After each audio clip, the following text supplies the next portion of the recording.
All right, guys, it's me Z, and I've seen crazy things in my life, but yeah, take a look at this. We're taking a look at a disturbing case out of Wisconsin where a 25-year-old woman is accused of murdering her lover, dismembering his body, and sexually assaulting him after he was killed. But it's that final charge that her defense attorneys are now challenging.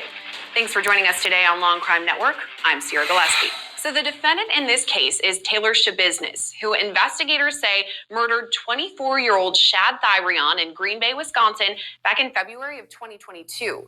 At the time, Thyrion's mother found his decapitated head at the bottom of her stairway. Investigators say Shabusiness murdered Thyrion after she began choking him during sex. She later told investigators she had been smoking meth and shooting up trazodone. She allegedly put a leg and a foot in her vehicle and even left Thyrion's head in a bucket. New court documents state other body parts were found in a Jimmy Choo bag and even more in a crock pot box. She later told investigators, quote, "I can't believe I left the head, though." Shabusiness's case has faced many delays since her arrest, though, after questions of her competency and a change of defense attorneys. Most recently, Shabusiness was caught on camera violently attacking her public defender, Quinn Jolly, before she was restrained by Brown County Sheriff's deputies. Jolly was later removed from the case and a new attorney was appointed. But just this week, a Brown County judge ruled court documents could be unsealed, giving us even more gruesome details. The judge, however, kept some evidence under seal, saying it was too graphic to even be shown publicly. So to take a deep dive into this disturbing case, we're joined now by forensic death investigator Joseph Scott Morgan. As always, it's a pleasure to speak with you, Joseph Scott Morgan. Hey, how are you this morning? Good to be with you. All right, so okay. Before I even this guy, this Steven Spielberg looking guy, is he's gonna be doing some things that makes me a little bit uncomfortable. Like, I mean, he's enjoying this a little bit too much. Anyway, this lady ought to be ashamed of herself, man. This is BS, man. That guy didn't deserve to die like that. Like, this is why, and I know I usually crack jokes a lot, but this is why the death penalty should come back. This is why we should have the electric chair. These people here do not deserve to die in a humane way. You know, the guy didn't die in a humane way, you know? So, I don't know. I mean, it just... Hold on. It drives me crazy to see people like this just go to prison, you know? There's more things that she done to this guy, but just imagine, you know, someone doing that to your family member, and you have to see this, you know? His mom found his head and something else, and it was in a bucket or something like that. But let me fast forward this a little bit. Thanks for having me. Yeah, it's always... And it might just be my perception because I cover so many cases of dismemberments, it seems like. We've just been awash in them. This case in particular is very troubling, but it's rooted in substances. You know, when you begin to think about, as you mentioned just a moment ago, there's meth involved and trazodone. And admittedly, they've been ingested. And so that gives you an idea of the world in which the accused, at least, existed in, which is certainly, I think, to say the least, is living on the edge.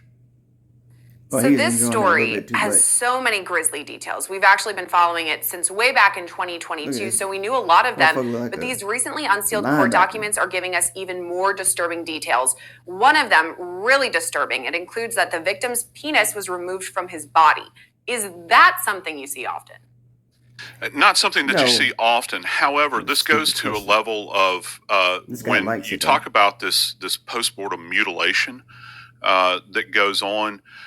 There's a lot of psychopathy in that particular from that particular perspective, where you're attempting not just to, I think, destroy the individual, simply through this idea of dismemberment, but you're trying to depersonalize them to a great degree. Um, and there's any number of cases over history, throughout history, where you've had this kind of mutilation that goes on post mortem. I know, He looked to like the best of Steven my Spielberg, recollection, I've handled but cases got the where clear eyes people voice. have abused The clear eyes corpses guy. in a highly sexualized way, whether it be from using I sharp bet he force smoked weed. instruments or insertions, many times. And of course, this happens in a postmortem state, and they're living out this kind of fantastical scenario in their mind. You just don't know what the motivation is. And one of the big questions here, I He think, looked like the because villain from this Die idea Hard. of kind of indwelling psychopathy, where they're talking, I think that one of the things that has come up in this case is the idea that she's suffering from some type of mental illness. Well, is it actually a mental illness that would compromise her ability to stand trial and understand what's happening? Or are you just talking about somebody that has a depraved mind? Put her in the chair, please. Yeah, I think that's something a lot of people who are following She the looked case like one are of those asking about. I ladies mean, that be on her the competency late has been night up for HBO question show multiple times. The back trial in even the been delayed, 90s. but most recently she was found competent to stand Think of trial. So somebody. that's going to be interesting to see how it plays out. But kind of back to what we were talking about a Look at little bit earlier. So her defense smiling attorneys and are stuff. saying that because the victim's penis was removed from his body, there's no way he could have been sexually assaulted. Do you think that claim holds any water? No. No, not necessarily. I think that now Look how the supposition enjoying is the that heck out of this this. sexual That's assault bad, apparently man. took place in a postmortem state. I think it all centers around the severing of the penis, Ugly. because that in and of itself is a sexualized event. I hope someone Again, this in. goes to a special level of depravity at this point in time. The penis being removed and placed into the bucket with the head. One would ask, well, what was done with the penis after it had been removed, I think. And, again, the judge has sealed, and rightly so at this point in time, because, oh my gosh, you talk about prejudicing the jury pool.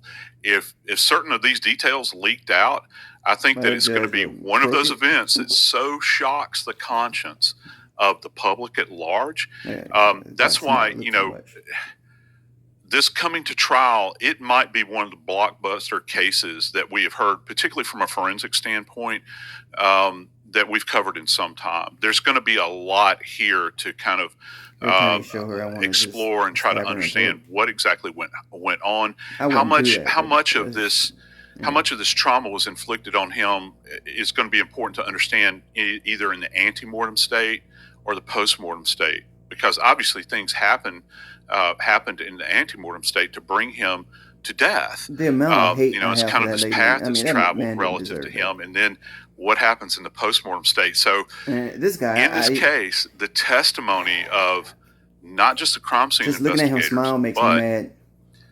The forensic pathologist, the medical examiner in this case, is going to be incredible. It'll be incredible to see and kind of hear what they have to say about camel. I think some of the things you touched on just there are really important. I mean, even hearing about the case, it's difficult just to hear about, but then we talk about these really graphic images. And Green Bay is just this relatively small city in northeast Wisconsin, pretty modest people. So is it possible that the jurors are going to be exposed to some of these really grisly, gruesome images during trial? You can't escape it. Yes, they are, and it's the hard, cold reality.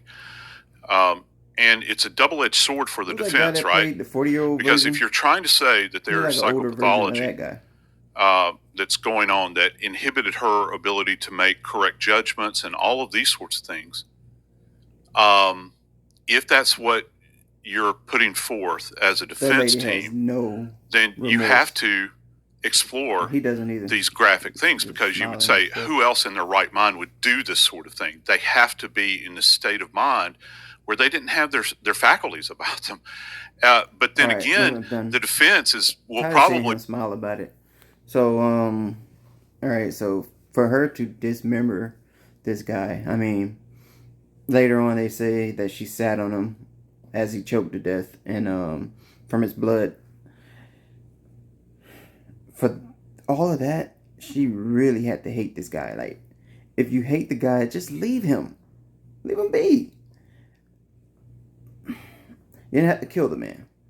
And I hope you're watching the video. You are a piece of crap, and I hope someone do the same thing to you in prison.